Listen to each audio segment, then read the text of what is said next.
В эфире новости, в студии Петр Васильев. Здравствуйте, вот основные темы этого выпуска.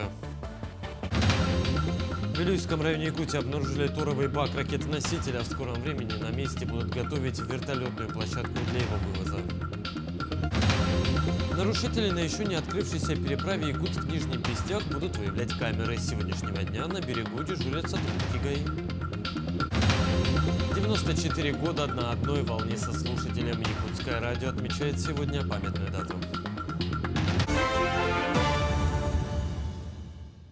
С сегодняшнего дня прокуратурой Мегино-Кангаласского района контролируются профилактические мероприятия по предупреждению выезда на лед до официального открытия ледовых переправ.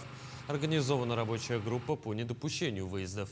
Выставлены запрещающие знаки со стороны переправы Павловск-Хатас и Нижний Бестях-Якутск, закрыты выезды на лед для автотранспорта. Патрульно-профилактические группы будут выявлять нарушителей с помощью фото и видеофиксации. В настоящее время организована работа по заграждению подъездных путей и установке запрещающих дорожных знаков. Органы ГИБДД, ГИМС и административная комиссия муниципального района ориентированы на выявление и пресечение фактов несанкционированного выезда на лед и привлечение виновных лиц к административной и уголовной ответственности. Уважаемые граждане, в целях исключения провалов под лед не используйте нелегальные переезды через реку Лена, где никто не может гарантировать безопасную толщину льда и отсутствие наледей и промоин. За выезд на лед в период введенных ограничений предусмотрена административная ответственность в виде штрафа в размере до 1 миллиона рублей. Игнорирование требований безопасности в прошлом году повлекли провалы под лед транспортных средств и гибель 2 человек. Выезд на лед опасен для жизни, берегите себя и своих близких. На сегодняшний день на переправе в районе Жатая в очереди на паром находится порядка сотни большегрузных авто. Служба спасения Якутии установила рядом с переправой передвижной спасательный пункт. Также осуществляется координация работы других служб и ведомств в обеспечении безопасности людей. На месте круглосуточно будут дежурить 4 спасателей. Передвижной спасательный пункт представляет из себя утепленную палатку, где можно обогреться. В Вилюйском районе Якутии обнаружили торовый бак ракеты-носителя. В скором времени на месте будут готовить вертолетную площадку для его вывоза. Поисковая группа службы спасения совместно с представителями Роскосмоса обследовала территорию падения частей ракеты-носителя в Алданском и Вилюйском районах.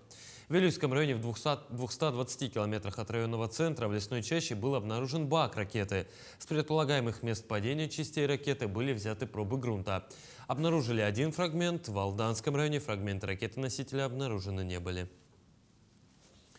7 ноября состоялось очередное заседание Президиума оперативного штаба по обеспечению экономического развития Якутии под руководством главы региона Айсана Николаева. Он подчеркнул необходимость поддержания строгого контроля за работой подрядных организаций на всем протяжении исполнения контрактов. Глава Якутии также отметил, что Министерство строительства республики должно занимать жесткую позицию по отношению к подрядчикам, нарушающим условия контрактов без объективных причин. Уже несколько лет в подмосковном санатории Бесчегда работает комната добра. Это место, где постояльцы лечебного учреждения могут внести лепту в общую беду. Люди плетут маскировочные сетки, помогают раненым бойцам, собирают гуманитарные посылки.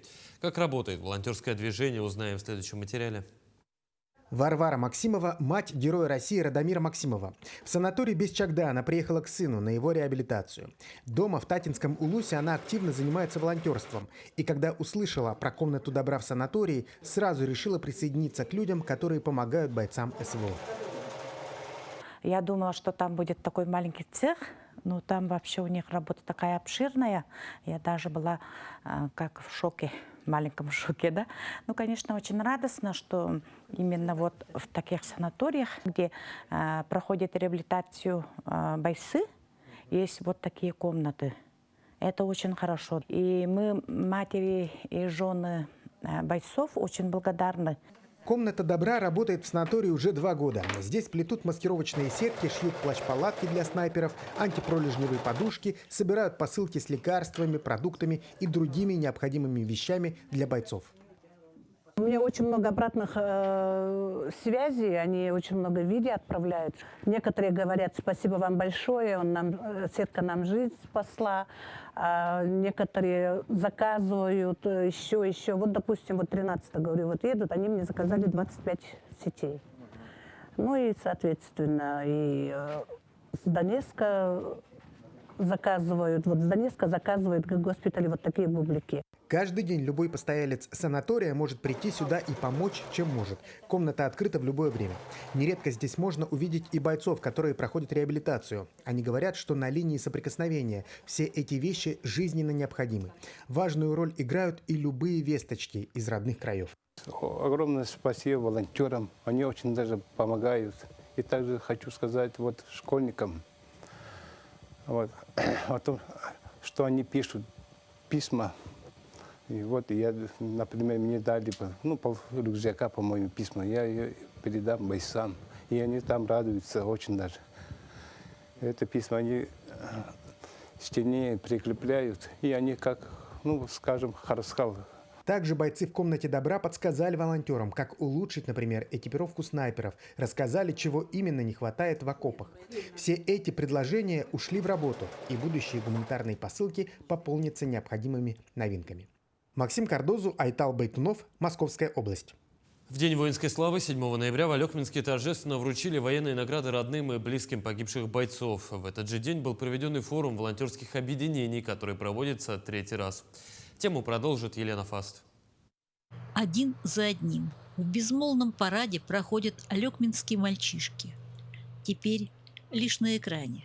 Те, кто ушел, были, вот особенно первый призыв, как пошли ребята, они действительно как патриоты пошли. У них было в голове только защитить свои семьи, наши семьи, детей. И какие-то отговорки были бесполезно уговаривать. Они добровольно пошли, можно сказать. Именно сегодня, в День воинской славы, в день, когда в Москве прошел в 1941 году парад, в Алекминске вручены военные награды, которые переданы родным бойцов, погибших на СВО. Давид по-мальчишески немногословен, коротко. Будешь хранить память об этом? Очень сильно важно, потому что это память. Подходя к администрации, видно там пополнение нашего бессмертного полка, как бы это трагически ни звучало. И я думаю, что отдать дань уважения всем живым и особенно погибшим, стоит в этот день. По завершении церемонии свою работу начал третий форум волонтерских объединений Алекминского района. Особенно важно, что в форуме в режиме онлайн приняли участие отдаленные наслега и волонтер из Ростова-на-Дону. Мы находимся в Ростове-на-Дону и объединяем волонтерские клубы по всей стране. Ну, не только, конечно, в Якутии. Мы работаем буквально со всей страной и с разных уголков. Мы хотим конструктивный разговор вот такой. Вот сейчас прямо прямая линия идет с Ростовом. Они нам рассказывают действительно, что нужно конкретно. Хотя они и говорят, что все нужно. Мы сейчас хотим полностью разработать логистику и разделиться между клубами вообще прямо кто что будет делать. Всем вместе приблизить победу. Елена Фаст, Максим Копылов, Алекминск. В селе Мадутнамского района открылся новый мини-парк. Строительство реализовано по федеральной программе «1000 дворов на Дальнем Востоке». Все местное население участвовало в выборе проекта. Его концепция была разработана архитектором Даяной Егоровой. Здесь есть круглогодичные современные воркаут-площадки, площадки для детей, сцена для проведения различных мероприятий, качели с навесами и тренажеры. Также обустроены тротуарные дорожки и освещение. Ну а разработчики проекта придерживались природных естественных форм, чтобы пространство максимально сливалось с природой. Мы, когда строили все, мы каждый день приходили, фотографировали и радовались тому, что происходит. Мы этого очень долго ждали.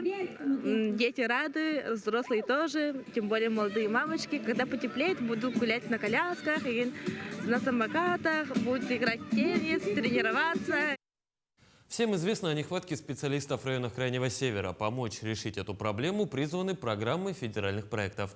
Это одна из эффективных мер поддержки, чтобы укомплектовать районы Крайнего Севера и сельские местности так нужными там специалистами. Тему продолжат наши коллеги.